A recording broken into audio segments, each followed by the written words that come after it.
Hello, ladies and gentlemen. Thank you very much for taking the time out of your very busy schedules to join me. Looking at going over a press conference that was given just a couple days ago by Mr. Joe Biden.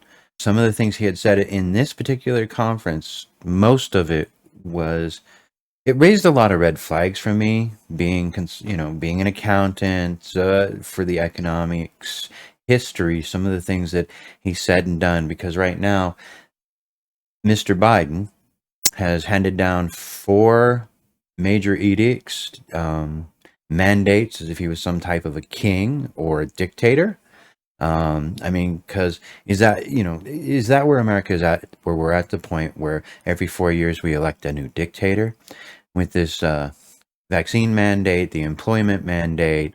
And he goes on to state, telling people to come and surge the border.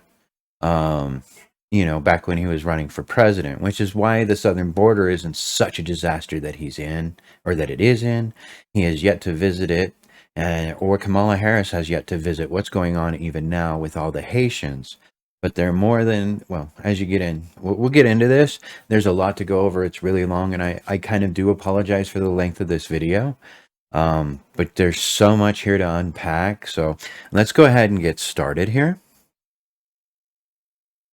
Okay, so I have my headphones here. We'll go ahead and we'll get started. He starts pretty early, so.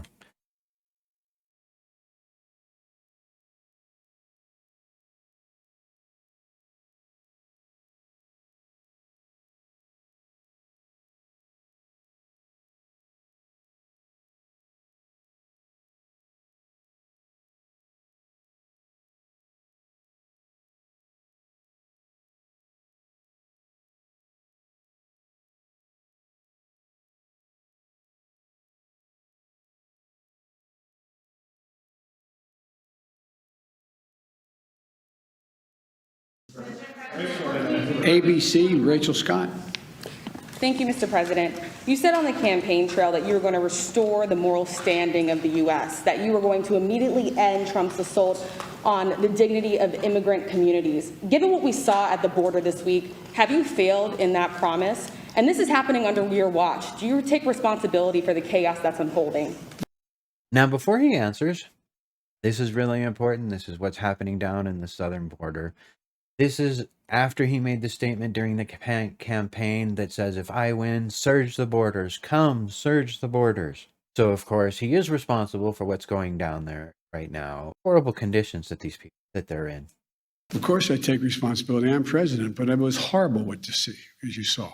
To see people treated like they did, horses barely running them over, people being strapped, it's out. I haven't seen any moving pictures of people being run down by horses. Chased, yes, because horses are used for crowd control for that specific reason. They're faster than people. This is done everywhere and has commonly been used all over the United States for years of mounted police. Heck, look at Canada and their mounted police. They're mounted Mounties, which, has been a joke for as long as I can remember. Mounties. So what is this that he's talking about people being run over? I've not seen any pictures of people being run down by horses or being strapped or whipped or any of this. I'm seeing still images which could convey that if you interpret it so, but I'm not seeing people being whipped while other people can see it out of the very same picture. I'm left scratching my head. They don't look like they're whipped or harmed in any way as they sit there and put up tents and build shelters and grass huts, and the conditions there are horrible. There's like 5 toilets for the 10 to 15,000 people. There's 5 porta potties. Yeah, it's a horrible conditions, but we're not supposed to be here. Go home. Go away. Most of these immigrants, they're dropping their IDs. They're from Chile. They've lived in Chile for 10 years, which also makes it really funny when you hear about how they're sending people back to Haiti. Because, these are the people are immigrating from Chile. They've been there for 10 years. You can tell because they don't speak French Creole, they speak Spanish. And I have a friend of mine, and he says, man, Spanish is actually a hard language to learn. Not as hard as English, unless, of course, you were born with English, and English is easy. But Spanish is a hard language to learn, and these guys have it down pat. So they didn't learn it in Haiti. So where have they been for the past 10 years? Well, the IDs that are being found in East Texas says that they're from Chile, actually, and have been there since the earthquake in 2010.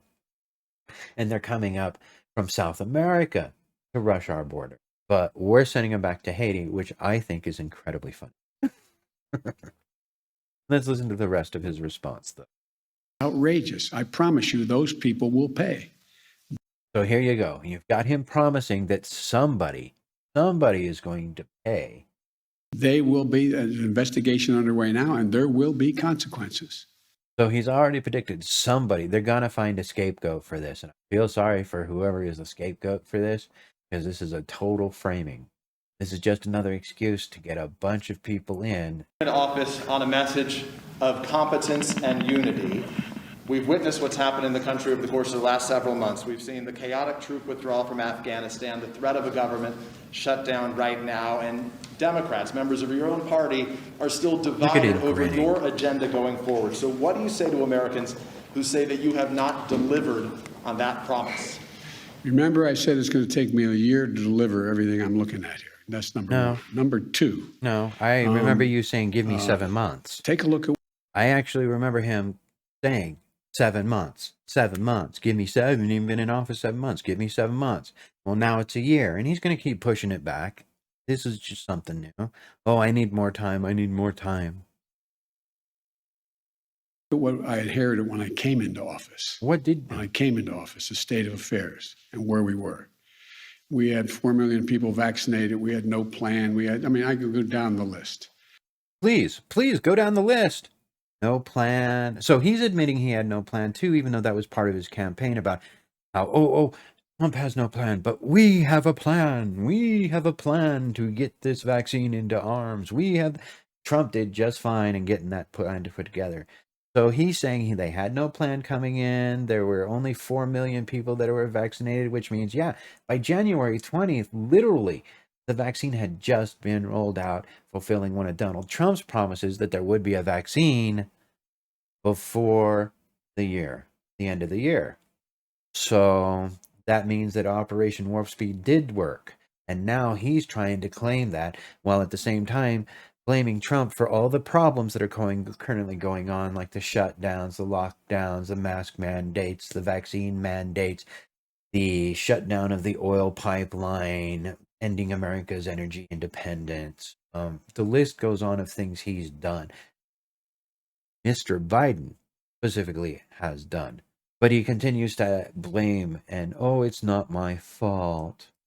So, part of it is dealing with the panoply of things that were landed on my plate. I'm not complaining. It's just a reality. That's funny. I thought he was complaining. What is the plenty of things you had land on your plate? Because you created a lot of these too by continuing the mask. What happened to 15 days to slow the spread? What happened to wear the masks until the vaccine is developed? What happened to, now you just got to wear the masks anyways? What happened to, with the potential of finding ourselves locked down, being told you can't go to work because your job is not essential? Oh, but now we're having production issues too, and he'll get into that. And his doublespeak for that is real piece of work. Can't find daycare, or they can't find, look at what's happening. Well, there's a solution. There's a solution in the proposal. Don't shut down the economy. And the plans we're now debating in the United States among ourselves, and they're debating in Congress. He was going to say in the United States. Again, does he, at the moment, did he know where he was? In Congress. So it's just them that are discussing it as to what's best for how our money is spent.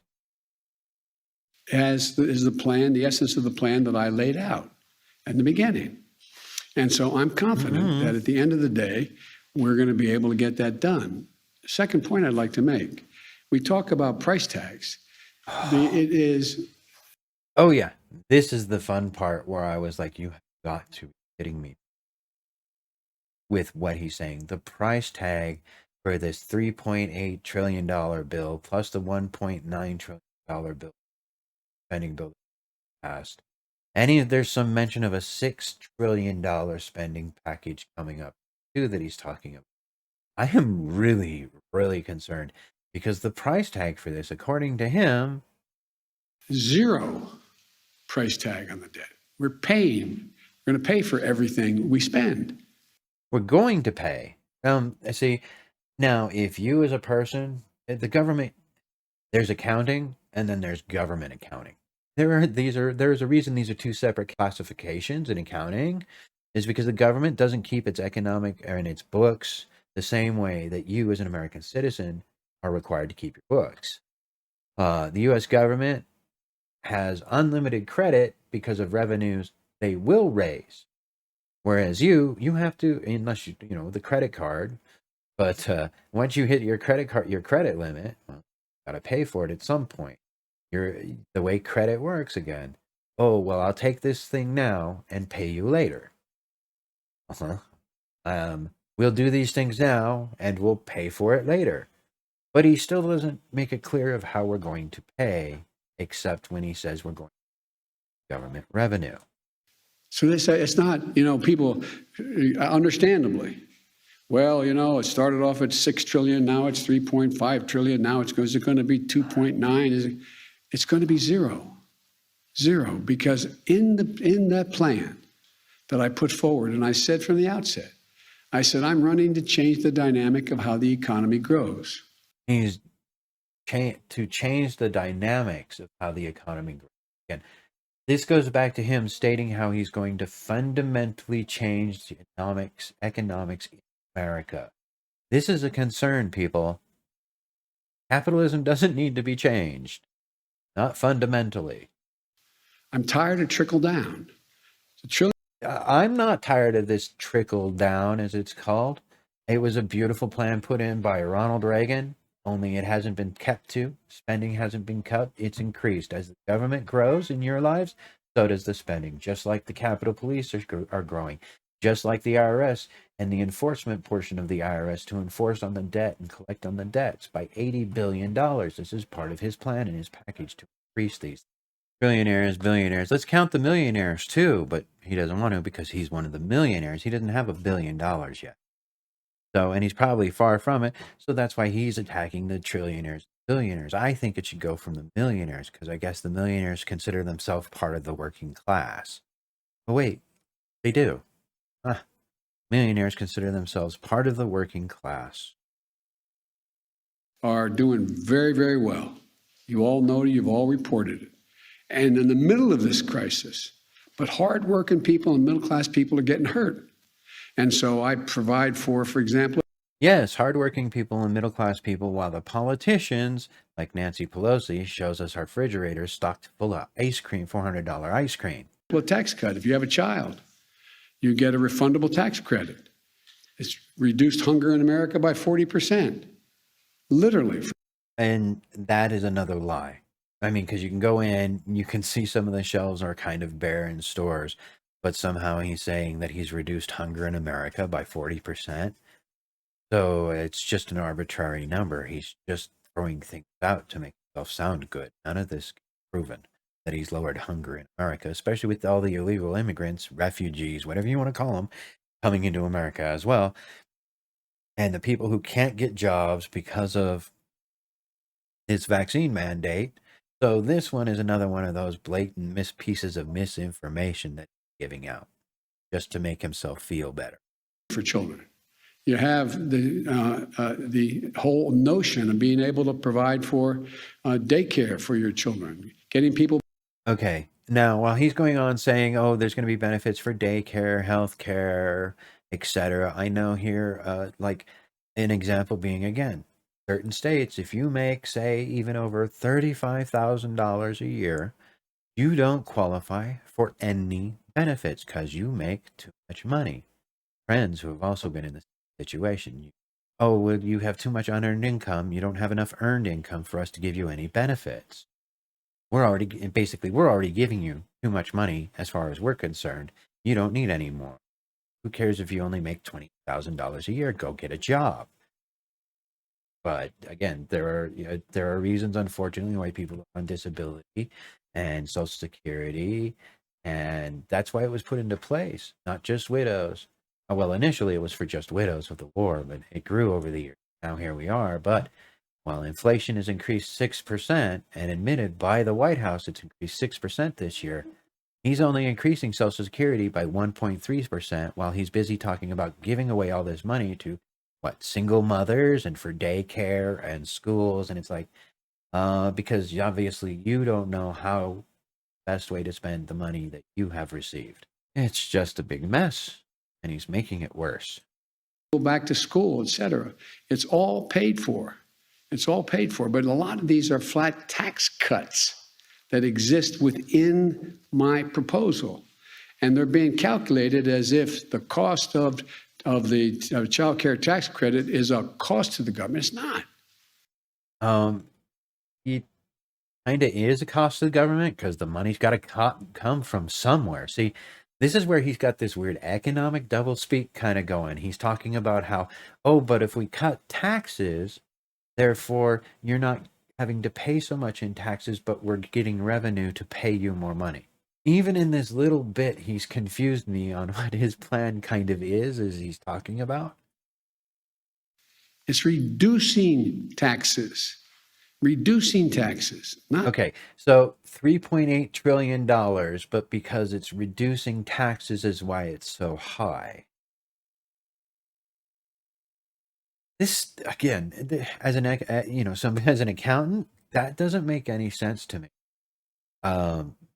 Of how, if you're adding tax cuts, that actually adds to the budget, money to the budget you're requiring. You're like cutting taxes and making less revenue.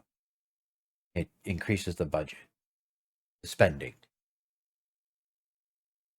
Because if you're cutting the taxes, not increasing taxes.